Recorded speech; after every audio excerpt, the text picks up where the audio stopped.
Bismillahirrahmanirrahim. Assalamualaikum warahmatullahi wabarakatuh.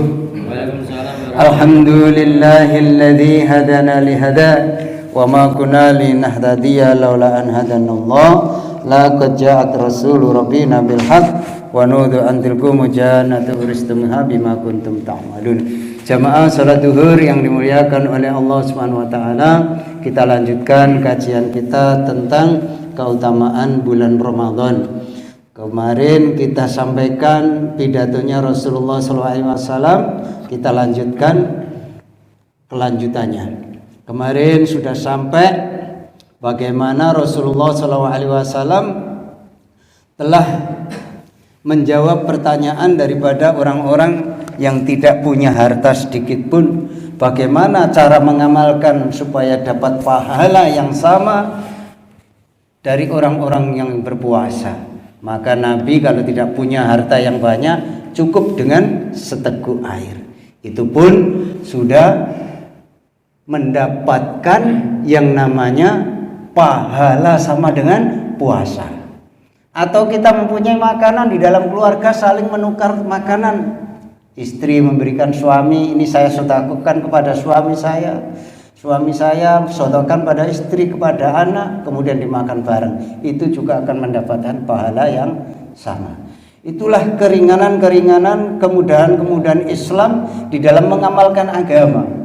Kalau kita itu mau belajar agama itu sesungguhnya mudah, tapi jangan dibuat seenaknya.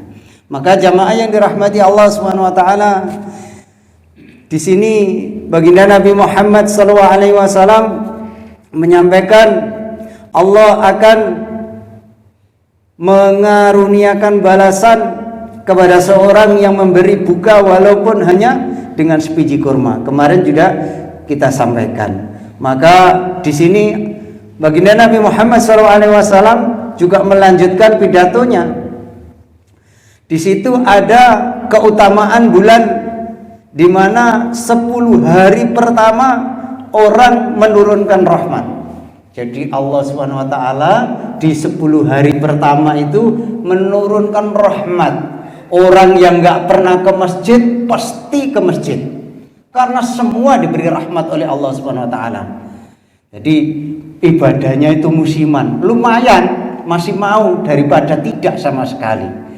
Tetapi kalau kita mau belajar, karena kita dunia ini untuk ujian, maka apa yang diujikan oleh Allah itu apa? Yaitu amal agama. Nah, kalau kita ini diuji dengan agama tidak kita amalkan, maka kita akan mengalami kesusahan yang selama-lamanya. Untuk itu pentingnya kita untuk belajar agama. Mudah-mudahan dengan belajar ini kita makin istiqomah, makin giat, makin gembira mengamalkan perintah-perintah Allah, sehingga Allah ridho dengan kehidupan kita, usia kita, sehat kita, sehingga mendapatkan berkah dunia dan akhirat. Allahumma amin. Yang kedua, pidato kanjeng Nabi Muhammad SAW 10 hari pertengahan. Jadi 10 hari kedua kata Nabi, Allah memberikan keampunan. Jadi ampunan. Nah, ini sudah orang meredali, sudah mulai berkurang.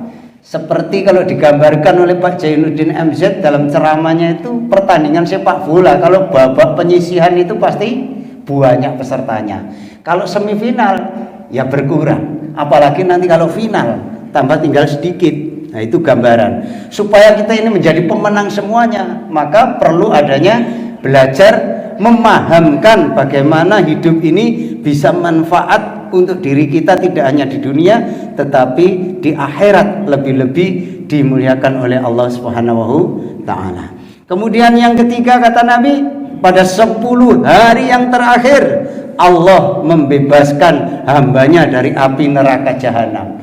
Lah waktunya dibebaskan api neraka dari diri kita ini, dibebaskan untuk tidak dimasukkan api neraka, malah nggak ada yang datang. Apalagi 3 hari menjelang puasa, menjelang Ramadan, hari raya, maka masjid akan sepi semuanya.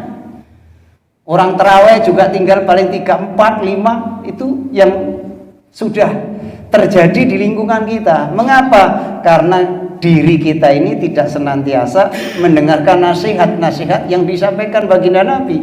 Kalau kita ini sering duduk di majelis ilmu seperti ini, maka apapun yang terjadi tidak akan terkesan. Karena dunia ini bagaimanapun kita kumpulkan akan kita tinggalkan. Dan ini sering kita sampaikan agar menancap dalam hati, menjadi kebiasaan yang baik, sehingga dunia ini tidak terkesan. Bukan berarti orang Islam tidak boleh menikmati dunia. Boleh mencari dunia, tetapi untuk bekal mengamalkan agama itu biar mudah. Maka orang Islam dianjurkan harus kaya semuanya. Kalau orang itu sudah kaya semuanya, mengamalkan agama juga makin mudah. Maka sebagai orang miskin juga begitu, hadirin. Orang miskin itu tidak ada hisab, masuk surga 500 tahun dibanding orang-orang kaya yang dermawan dan ahli sholat. Loh, maka kaya ya syukur, miskin ya syukur. Itulah orang-orang yang iman. Itulah orang-orang yang paham akan kehidupan akhirat. Maka semuanya orang iman itu tidak ada sedih, semuanya gembira. Diberi kesusahan ya gembira. Wong ini Allah yang buat, semua pasti ada hikmahnya untuk kehidupan kita. Nah itu kalau orang beriman, orang mau belajar, sehingga pikirannya itu senantiasa syukur terus, tidak ada susahnya. Maka orang iman kok masih ada susah, itu belum beriman. Iman tapi belum sempurna, kata Nabi. Maka orang iman yang sempurna itu apapun yang terjadi dihadapi dengan syukur dan gembira. Maka kita pentingnya belajar agama ini terus menerus sampai akhir hayat kita, sehingga masalah apapun akan selesai. Wal akibatul lil muttaqin. Jadi selesai masalah itu dengan takwa, dengan manut apa yang diatur oleh Allah. Kalau kita nggak manut ya susah hidupnya. Kalau kita manut, gak ada susah di dunia ini. Isinya hanya gembira, gembira, dan gembira. Maka Allah SWT akan mengampuninya dan membebaskannya dari api neraka. Jadi kalau kita ini sholat dalam 1 bulan itu bisa istiqomah berjamaah, itu pasti dosa 11 bulan itu Pak, habis tidak tersisa. Nah, kadang-kadang kita ini tarawih juga sering bolong, puasa juga sering bolong. Kenapa? Karena kita ini masih terkesan dengan adanya dunia ini. Maka apapun yang terjadi, kita diperintahkan oleh Kanjeng Nabi jangan terkesan hanya kepada Allah Subhanahu wa taala. Maka perbanyaklah di bulan ini 4 perkara. Jadi nanti kalau datang bulan Ramadan itu diperintahkan oleh Nabi untuk memperbanyak 4 perkara. Yang pertama, 2 perkara dapat mendatangkan keridhaan Allah, dan yang 2 lagi kamu pasti memerlukan. 2 perkara yang mendatangkan keridhaan Allah, yaitu hendaknya kalian membaca kalimat thayyibah dan istighfar sebanyak-banyaknya. Jadi kalau kita ini ingin menjadi orang-orang yang beruntung di bulan Ramadan, banyak-banyaklah membaca istighfar dan kalimat thayyibah. Yang kedua, perkara yang kita pasti memerlukan. Nanti 2 perkara lagi yang pasti akan memerlukannya, yaitu hendaknya kamu memohon kepadanya untuk masuk surga dan berlindung kepadanya dari api neraka. Dan di bulan Ramadan itu selalu berdoa minta dimasukkan ke surganya Allah dan dijauhkan dari nerakanya Allah, yaitu dengan banyak zikir kepada Allah, mengucapkan istighfar. Dan barang siapa memberi minum kepada orang yang berpuasa untuk berbuka, maka Allah akan memberinya minum dari telaga Haud. Jadi telaganya Allah yang nama Haud, sekali minum dalam perjalanan menuju akhirat itu tidak akan haus selama-lamanya. Tetapi orang yang tidak amal agama, maka haus yang selama-lamanya, tidak ada minuman sedikit pun.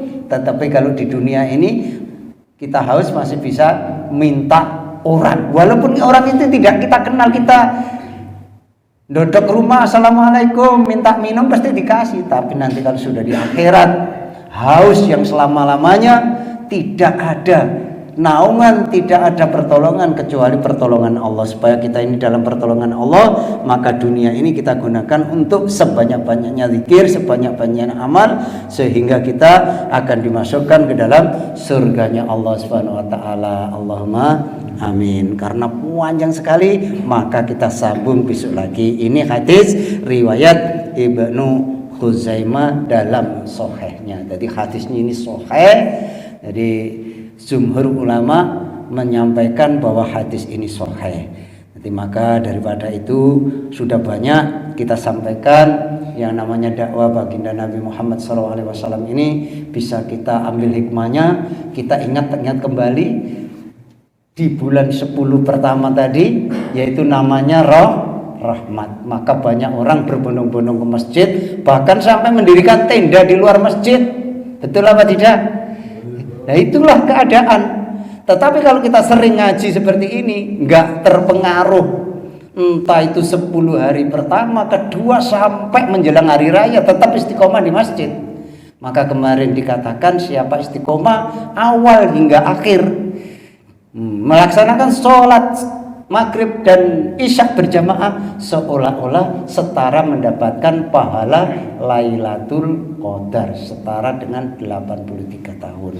Mudah-mudahan dengan penjelasan baginda Nabi ini kita semakin semangat. Nanti kalau datang bulan Ramadan, kita ikhtiar seperti ini agar memasuki bulan Ramadan mudah mengamalkan puasa dan dikuatkan kita sampai datangnya yaitu Hari Raya Idul Fitri. Disitulah kita lahir kembali seperti bayi yang lahir dari perut ibunya, sehingga suci bersih. Semoga termasuk kita. Allahumma amin. Demikian, mari kita tutup dengan doa kafarah majelis agar Allah pahamkan dan kita bisa mengamalkan apa yang didakwakan oleh baginda Nabi ini.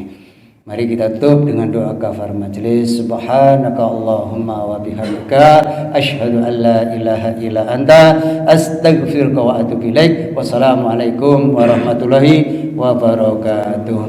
Allahumma shalli ala Muhammad ya Rabbi shalli alaihi wasallim.